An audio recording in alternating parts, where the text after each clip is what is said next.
Dans ce tuto, je vais vous montrer l'intérêt de faire des animations dans PowerPoint euh, que j'utilise moi personnellement beaucoup parce que parfois on a des slides qui sont très chargés comme celle là que vous voyez en mode construction où il y a plein d'informations et le problème c'est que quand vous projetez une slide comme ça, eh bien les gens vous écoutent plus. Ils regardent, ils essayent de comprendre, ils suivent les flèches et du coup, ils perdent complètement le fil de ce que vous voulez leur raconter. Donc moi, pour rester maître de mes présentations, je mets des animations. Donc on la voit comme ça, telle qu'elle, une fois qu'elle est finie. Maintenant, on va la regarder en mode présentation. Donc je la lance. Déjà, j'affiche rien au départ et je dis que je vais parler des changements d'organisation sur l'année à venir. Donc les changements, ça serait quoi? Donc j'ai fait un clic et il y a des choses qui arrivent qui expliquent, voilà, en 2018, on a une équipe de techniciens, enfin, on a une population de techniciens, donc qui est en gris, qui est répartie en plusieurs équipes. Donc ça, c'est la façon dont on fonctionne. Et on va penser au changement, par exemple pour 2019, où on sait qu'on va externaliser une partie de cette équipe, donc c'est ce que j'ai représenté en vert, une partie qui va faire ce qu'on appelle du on-site, on va dire de la réparation standard chez des clients, une partie qui va faire les interventions complexes chez les clients, et une partie qui va faire que les installations. Donc vous voyez, là j'ai planté le décor, mais on ne sait toujours pas exactement où est-ce qu'on va. Par contre, on a eu des explications sur chaque pavé. Si maintenant je fais un clic, j'ai une explication qui me dit, bon bah voilà, tous les gens de l'équipe 1 vont se retrouver externalisés. Je fais un deuxième clic. Les gens de l'équipe 2 vont se répartir une partie sur les équipes on-site et une partie sur les installations. Un autre clic, les gens de l'équipe 3 vont faire du on-site en partie et les autres vont aller sur les installations, sur les réparations complexes. Et finalement, la dernière équipe va se répartir entre les activités standard on-site et les activités complexes. Donc là déjà, on sait exactement ce qui s'est passé, dans quel ordre on a voulu placer les gens et pourquoi. Et éventuellement, je mets un petit résumé sur la fin qui dit, bon bah voilà, en 2018 on avait ça, en 2019 on avait ça, et voilà l'évolution qui s'est passée. Mais au moins le fait de le faire pas à pas, les gens ont compris la démarche, ont écouté le discours, alors que si vous projetez cette slide-là d'un seul coup, les gens vous écoutent plus et ils tentent de lire. Alors là encore, c'était graphique parce que voilà, parfois on met beaucoup de texte, c'est encore pire avec le texte, les gens ils essaient de lire, pour peu que ça soit en anglais et que tout le monde n'ait pas le même niveau d'anglais, voilà, donc on perd beaucoup de temps. Donc je vais vous montrer sur la slide suivante quelques petites manips à connaître sur les animations. Est-ce qu'elles se déclenchent toutes seules? Est-ce qu'elles se déclenchent quand je fais un clic? Voilà, est-ce qu'elles s'enchaînent les unes après les autres? C'est des concepts simples, mais une fois qu'on les connaît, vous verrez, c'est super pratique. Alors, donc maintenant, on va revenir sur notre mode normal et je vais passer sur une autre slide. Donc, avant de commencer à vous parler d'animation, je vais juste vous parler un petit peu d'alignement et de superposition parce que c'est super important quand on a plusieurs objets que quand ils sont animés, ça soit relativement fluide, qu'ils ne se passent pas forcément les uns par-dessus les autres, ou quand ça le fait, il faut que ça soit voulu. Alors les uns au-dessus, les autres en dessous. Donc voilà. Donc là, je vous ai fait des petits carrés, voilà, avec des numéros. Je les ai mis au hasard comme ça sur ma feuille, et j'ai mis un petit bout de texte. Donc ces carrés, en fait, je les ai numérotés au fur et à mesure où je les ai créés. C'est-à-dire que le carré 1, c'est le premier que j'ai fait. Le carré 2, c'est le deuxième que j'ai fait, le troisième, ainsi de suite. Et le sixième, c'est le dernier. Donc qu'est-ce que ça a pour effet? Si je prends mon carré 2 et que je le déplace vers le carré 1, vous voyez qu'il est au-dessus. Par contre, si je le déplace par rapport au carré 3, il est en dessous. En fait, chaque dessin texte est à un niveau. Vous imaginez des feuilles transparentes. À chaque fois que vous écrivez quelque chose, vous le mettez sur une feuille transparente et vous posez la feuille transparente sur le reste. C'est des calques. Donc, on peut voir, donc effectivement, ils s'empilent dans le sens où moi je les ai mis, avec les chiffres 1, 2, 3, 4, 5, 6. Donc ils sont bien dans l'ordre où je les ai dessinés. Maintenant, on peut vouloir qu'un calque, le 3, il soit pas ici, mais soit plutôt au-dessus du 4. Donc c'est-à-dire on veut déplacer toute cette série de feuilles en dessous de celle-là. Donc si je dis que lui, je veux qu'il remonte d'un cran, on va dire qu'il remonte d'un cran. Vous voyez ici, quand je clique dans ma feuille, ça s'arrête, moi à Acrobat, vous peut-être à View, ça dépend de ce que vous avez. Et quand on clique sur un objet, il va y avoir un menu contextuel qui va s'afficher. Donc là, je clique sur le 3. Et comme c'est un dessin, j'ai un menu dessin qui s'affiche. Donc je peux aller dessus. Et on voit par exemple ici qu'on a bring forward, bring backward. Donc c'est on met en avant, on met en arrière. Ou alors on peut aller tout dessus de la pile. Ou alors complètement en dessous de la pile. Donc là, si je veux remonter d'un cran, je clique une fois dessus et vous avez vu, en fait, maintenant il est au-dessus du 4. Ce qui fait que, en fait, lui est monté et donc les trois autres sont en dessous parce que il est juste au-dessus du 4. C'est un peu contraire à ce que je viens de dire. Donc il est juste au-dessus du 4. On l'a monté d'une couche et en fait on a redescendu l'autre derrière. Donc moi je vais rester tel que j'étais. Et puis donc ça c'était superposer les calques. Maintenant on peut des fois vouloir les aligner de manière à ce que ça soit à peu près propre. Donc par exemple je voudrais qu'ils soient tous sur la même ligne. Donc je mets celui le plus à gauche qui m'intéresse, celui le plus à droite qui m'intéresse. Je les sélectionne. Donc là, j'ai fait un clic et j'ai sélectionné. Et maintenant, je fais CTRL et je sélectionne celui-là en plus. Parce que j'avais peur un peu de choper ça. Donc en fait, j'ai sélectionné mes 6 objets. Ici, on a aligne. Donc je peux dire par exemple que je les aligne sur le plus haut des objets. Pof! Donc là, ils sont tous alignés sur le point haut.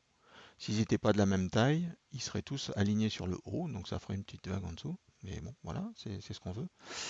Et maintenant, je voudrais qu'ils soient répartis uniformément entre le 1 et le 6. Donc je retourne dans la ligne et j'ai quelque chose qui s'appelle Distribute Horizontally. Et là, vous voyez, j'ai tous mes carrés qui sont distribués gentiment en horizontal. Je vais repasser ça par là. Donc comme vous avez vu au niveau alignement, donc on peut aligner sur la gauche, au milieu, il y a plein de types d'alignement, et on peut distribuer verticalement aussi. Donc ça, c'est une chose super importante. Ça permet d'avoir des présentations bien propres, bien carrées. Alors, donc nous allons maintenant en venir au sujet, donc les animations. Dans le haut ici, le nom des onglets, vous en avez un qui s'appelle animation. Ça tombe bien, c'est justement celui-là qu'on veut. Et donc là, j'ai désélectionné les objets, hein. Et vous avez ici quelque chose qui s'appelle animation pane. Alors en français, je ne sais pas trop ce que c'est panneau peut-être, panneau d'animation. Je vais vous demander de le cliquer. Donc voilà, moi je le clique. Ça nous rajoute une partie sur la droite où vous allez voir les noms des animations qui vont se mettre et dans quel ordre elles se déroulent et qu'est-ce que c'est et tout ça. Donc important, cliquez animation pane. Alors qu'est-ce qu'on a comme type d'animation? Donc il faut que je sélectionne un objet d'abord pour pouvoir dire je vais faire une animation parce qu'on anime forcément quelque chose. Donc voilà, par exemple je clique le 1, vous voyez ça a changé tout de suite les couleurs. Si je clique pas, c'est gris, je peux accéder à rien. Donc je clique le 1 et je vais dérouler cette partie-là, si ça veut bien. Voilà. Et vous allez voir qu'il y a plusieurs blocs. En fait, donc il y a un bloc en transe, donc ce sont des animations pour faire apparaître un objet. A contrario, en bas, on a un bloc qui s'appelle exit, donc c'est comment est-ce que l'objet, on va le faire sortir, si on veut le faire sortir. Et ici, comment est-ce qu'on peut donner une emphase à l'objet, c'est-à-dire il est là, comment est-ce qu'on veut lui donner une emphase pour qu'il soit plus présent. Et tout à la fin, c'est éventuellement des chemins de déplacement. Si on veut déplacer un objet d'un endroit à un autre suivant un chemin particulier, c'est avec ça qu'on va faire. Donc là, pour l'instant, nous, on va commencer par mettre une animation d'entrée. Comme vous avez vu sur ma slide précédente, que je vais vous rafficher maintenant, Vous voyez, dans le panneau de droite, il y a plein de choses. Ce sont toutes les animations. Donc ça peut paraître beaucoup comme ça, mais vous inquiétez pas, on les fait pas à pas. Donc, je reprends mon premier objet, on va dire, je veux le faire, je veux qu'il arrive. Donc, j'ai à mon choix tous ceux qui sont en vert ici. Il y en a d'autres ici en bas, mais on va pas aller plus loin, hein. On va déjà se contenter de ça. Donc, s'il y a none, il n'y a pas d'animation. Si je me mets sans cliquer sur le suivant, vous voyez, j'ai appear, j'ai fad, j'ai fly in. Donc, on a les noms. Si je clique dessus, il s'est exécuté brièvement, le appear. Vous voyez, ça, il a apparu brièvement. Si j'ai fad, il arrive en fondu. Fly in, il se déplace. Vous voyez, donc je peux tester mon animation comme ça. Voilà, wipe. Voilà, donc j'ai plusieurs types. Après, un petit peu plus grand, on a des choses qui sont rigolotes où ça rebondit. Voilà, donc on peut avoir plein de choses. On peut avoir un zoom. On va rester sur le zoom. Donc là, j'ai cliqué sur mon objet, j'ai cliqué sur une animation et ça me l'a rajouté dans mon panneau de droite. Alors ça a rajouté plusieurs choses. Il y a une petite souris ici et vous voyez ici qu'il y a marqué on click. C'est-à-dire que mon animation ne va s'exécuter que quand je vais cliquer. Il y a d'autres types d'animations qui peut donc elle aurait pu arriver avec l'animation précédente ou alors elle peut arriver après après la précédente. Donc soit elle arrive en même temps que la précédente, s'il y a une précédente, soit elle arrive après la précédente, s'il y a une précédente. Là, par défaut, on a mis au clic. Je vais aller sur ma deuxième. Donc ce coup-là, au lieu de faire un zoom, j'ai cliqué sur Wipe. Et vous voyez, ça m'a rajouté ma deuxième animation. Au clic aussi. Il y a parfois des options supplémentaires où là, c'est-à-dire que là, elle s'est exécutée du bas vers le haut. Si je veux que ça soit de gauche à droite, vous allez voir, le 2 il est déroulé de gauche à droite. Si c'est de haut en bas, il est déroulé de haut en bas. On a ça. On peut dire qu'elle dure plus longtemps. Donc si je veux qu'elle dure, je sais pas moi, 2 secondes, je vais mettre 2 et que je l'exécute. Alors je peux l'exécuter en cliquant, pardon, en cliquant là. Et vous voyez, elle s'exécute tout doucement. Là, c'était de haut en bas, de gauche à droite. Voilà. Donc j'ai plusieurs animations différentes. Si je veux mettre la même animation sur plusieurs objets, ben, je sélectionne les objets. Donc là, par exemple, je sélectionne les derniers. Et puis, je veux tiens, en tournant. Vous voyez? Donc, ils arrivent en tournant. Il y a des options sur l'effet tournant. Donc, on peut dire avec plusieurs traits, par exemple. Voilà. Et là, comme ils sont tous sélectionnés en même temps, vous voyez, tout est sélectionné ici. Le premier est passé sur le clic et tous les autres, par défaut, ils sont mis avec le précédent. Maintenant, si je voulais que, ok, le premier il arrive en clic, mais les trois suivants, ils arrivent les uns après les autres. Donc je sélectionne celui-là, je fais majuscule et je vais jusqu'au dernier. Donc j'ai sélectionné les trois suivants. Et là, au lieu de marquer with previous, je mets after previous. Et vous voyez, en fait, je vais avoir le premier qui va arriver, après j'ai le suivant, et après j'ai le suivant. Donc là, bon, j'ai fait quelques petites animations. Pour les lancer, soit je lance ma slide en mode diapositive en bas, soit je peux la lancer là en gardant tous mes menus. Donc si je la lance là, par contre, ça ne va pas tenir compte des clics. Je vous le montre, je le joue une fois. Ça met le 1, ça met le 2, ça met le 3, ça met le 4, ça met le 5 et ça met le 6. Et je n'ai pas cliqué. Par contre, si je me mets en mode présentation, donc là, on ne les voit pas puisque c'était des animations d'entrée. Donc là, je vais faire un clic, clic. J'ai eu le premier et il ne se passe rien si je fais rien. Si je reclique, j'ai le deuxième. Il ne se passe toujours rien. Si je reclique, j'ai le troisième et le quatrième qui s'enchaîne et le cinquième Et le sixième, puisque j'avais mis After Previous. Donc là, je vais faire échappe pour revenir en mode normal. Donc vous voyez, on les voit ici. Donc ça, ce sont les modes d'entrée. Alors, il faut vraiment bien regarder ce qui se passe ici, puisque souvent, il y a plein d'effets. Là, le zoom, par exemple, le zoom, il était juste en... Je vais le rejouer, voilà. Vous avez vu, il a juste grossi. Si, par contre, le zoom, je le mets là, et que je le joue, en fait, il grossit en partant du milieu de la slide. C'est un peu particulier. Maintenant, tout dépend de ce qu'on veut faire. Donc, je le remets sur Center. Voilà. Donc ça, ce sont les animations d'entrée. Maintenant que mes objets sont apparus, alors je vais peut-être par contre raccourcir les durées de ceux-là parce que sinon on n'a pas fini. Donc là j'avais mis 2 secondes, on va redescendre à une demi-seconde, ça va être très bien. Donc si je le joue, ça va faire toc toc toc, voilà. Donc c'est déjà plus rapide. Donc maintenant qu'on a fait apparaître des objets, on peut vouloir les, les mettre en exergue, dire attention, à un moment donné, le 4 il est super important. Donc une fois que tout cela sont affichés, je veux que le 4 il ait quelque chose d'un petit peu différent. Donc je vais sur le 4, je vais marquer Add animation, parce que si jamais je touche aux animations ici, ça va modifier celle-là, puisque vous voyez, à chaque fois que je sélectionne un objet qui a déjà une animation, son animation dans le panneau est correspondante. Donc là, je vais dire, je vais rajouter quelque chose sur le 4. Et je veux rajouter quoi? Alors, je veux rajouter, par exemple, tiens, gros shrink. Voilà, ça le fait grossir.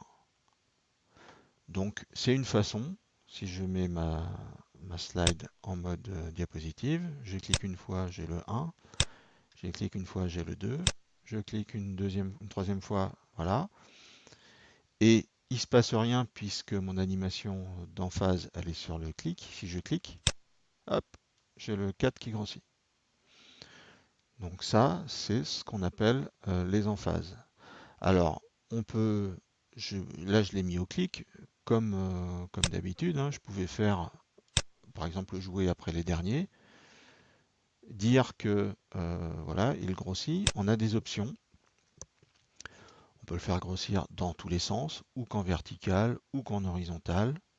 Bref, on peut faire plein de choses. Et ici, vous voyez, j'ai une petite flèche. Je peux aussi accéder à d'autres menus. Ou par exemple, je peux choisir ici des options sur laquelle donc on peut dire combien de temps ça monte, combien de temps ça descend, des choses comme ça. J'ai ce menu-là. Après, je peux aller sur Timing et dire donc combien ça dure, mais aussi la répéter l'animation. Donc je peux dire tiens, elle va se répéter 3 fois. Et quand il l'a fait une fois, je veux qu'il fasse le chemin inverse. Donc c'est ça le rewind en fait, ça rembobine. Donc là, comme j'ai choisi de grossir, donc ça va grossir, ça va rediminuer, ça va grossir, ça va rediminuer. Et ça va le faire 3 fois. Donc, vous voyez, il grossit et il grossit. Donc là, on était sur les animations d'emphase, on va dire. Et puis, une fois que tout ça c'est terminé, ben, on peut dire, on veut tous les faire disparaître à nouveau. Donc, je vais de nouveau tous les sélectionner. Et puis, je vais rajouter des animations. Et je vais dire qu'ils s'en vont. Alors, ils s'en vont comment? On va dire, tiens, comme ça. Pof. Sauf que je veux pas qu'ils s'en aillent tous en même temps. Je veux qu'ils s'en aillent les uns après les autres. Mais en partant du 6. Donc, je ne sais pas si vous voyez, il y a un petit numéro ici. Par exemple, sur le 6, il y a un 3 et un 4. Donc, en fait, le 6, il va dépendre de l'animation 3 et de l'animation 4. Dans le temps 3 et dans le temps 4. Même si c'est les uns après les autres, euh, il est à partir de ce clic-là et à partir de ce clic-là. Donc, et si on voit bien ici, on a marqué rectangle 3, 4, 5, 6, 7, 8. Et juste à côté, là, il y a marqué 1, de 1 à 6. En fait, ici, vous avez le début du texte de ce qu'il y a dans la boîte, s'il y a un texte. Donc mon rectangle 6, en fait, il est là. Et vous voyez, quand je clique dessus, il est là. Si je clique sur le 5, c'est le 5 qui est ici. Donc si, comme je disais, je voulais faire disparaître en partant du 6, je peux cliquer sur le 6 ici et je peux le remonter. Vous voyez, je l'ai ici maintenant. Je vais cliquer sur le 5 et je le remonte et je l'ai là. Je clique sur le 4, je le remonte, je l'ai là. Le 3, le 2. Et le 1 qui a un clic, ça ne m'intéresse pas. Ce que je voulais, c'était qu'ils partent tous après l'emphase du 4. Donc je les sélectionne tous. Et je dis que c'est après les précédents. Donc si je réduis ma fenêtre, on doit pouvoir peut-être mieux voir. Voilà. Ici, donc, ça apparaissait. Au troisième clic, on a le 4 qui arrive, le 5 qui arrive, le 6 qui arrive. Ensuite, on a le 4 qui grossit, qui rétrécit 3 fois. Donc, on voit les 3 pavés. Et ensuite, on a le 6, le 5, le 4, le 3 qui disparaissent. Donc, c'est pratique aussi de le voir comme ça, parce qu'après, c'est tout petit. Donc, si je joue la slide, je fais un clic, j'ai le 1. Je fais un deuxième clic, j'ai le 2. Je fais un troisième clic, j'ai les autres qui apparaissent, le 4 qui grossit plusieurs fois, 3 fois, et ensuite on va disparaître de 6, 5, 4, 3, 2, 1. Voilà. Et comme je n'ai plus de clic, je passe à la slide suivante. Bon là, comme il n'y a plus de slide suivante, on est passé là. Alors j'ai aussi mis du texte parce que bon, ça peut être intéressant. Quand on a plusieurs textes comme ça, donc on va par exemple faire du wipe pour la façon de le faire entrer. Et je vais mettre à partir de la gauche. Donc, vous voyez, par défaut, tout s'affiche en même temps. Donc, comme je vous disais, on peut les mettre les uns après les autres. Et là, vous voyez, mon texte, on le voit. Ma première ligne, c'était texte intelligent. Je l'ai là, j'ai blabla, blabla. Donc, ce que je veux, par exemple, c'est que lui et lui arrivent juste après mon texte intelligent. Donc, au lieu de with previous, je marque after. Et par contre, je veux pouvoir cliquer pour suite. Donc, à ce moment-là, je reviens sur suite. Je clique. Et on voit que les deux autres arrivent en même temps. Donc je veux aussi qu'ils arrivent après suite. Donc je me mets after. Voilà. Donc là, il y a un clic. Texte intelligent va arriver, puis blabla, puis blablabla. Ensuite, il me faut un clic. Ça va afficher suite. Puis Tagada qui est décalé. Et hop, qui est décalé. Si je le joue. Donc je vais cliquer rapidement pour les. Voilà, texte intelligent, blabla. Et là, je ne fais plus rien. Tant que je fais rien, il ne se passe rien. Donc comme je disais sur une slide complexe, quand on a beaucoup de texte, eh bien c'est bien de faire des pauses comme ça. Comme ça, là, je vais pouvoir parler sur mon texte intelligent, expliquer pourquoi j'ai mis blabla et pourquoi j'ai mis blablabla, éventuellement prendre les questions, les réponses des gens. Une fois que tout le monde est prêt, je peux cliquer une nouvelle fois et je passe à la suite. Et je peux expliquer mon tagada et hop. Voilà. Donc c'est vraiment un outil super convivial. On peut vite se retrouver avec beaucoup de choses ici. Donc bien voir que les cases sont numérotées. Quand on clique sur un objet, bon bah on voit que lui il en a plusieurs. Euh, euh, et si je clique sur l'objet lui-même, on peut voir aussi où est-ce qu'il apparaît. Donc voilà, avec des possibilités au clic, arriver avec le précédent, arriver après le précédent. On a les entrées, les sorties, l'emphase. Donc l'emphase, moi j'ai mis grossir, rétrécir, mais ça peut tourner, ça peut changer de couleur, ça peut, voilà, ça fait plein de choses, hein. Pareil pour les sorties. Les sorties correspondent à peu près à toutes les entrées. Voilà. Donc ça c'est assez sympa.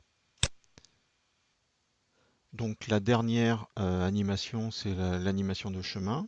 Donc on va par exemple prendre le 6 que je vais copier et que je vais coller. Alors regardez bien ce qui se passe.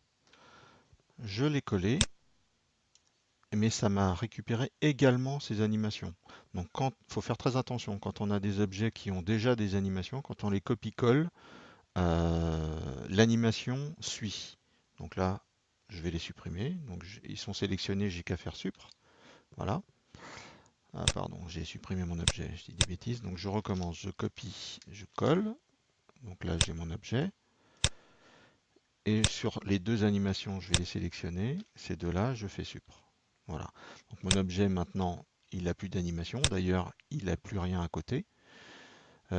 D'ailleurs, si je change de menu et que je ferme l'animation pane, on voit plus qu'il y a d'animation.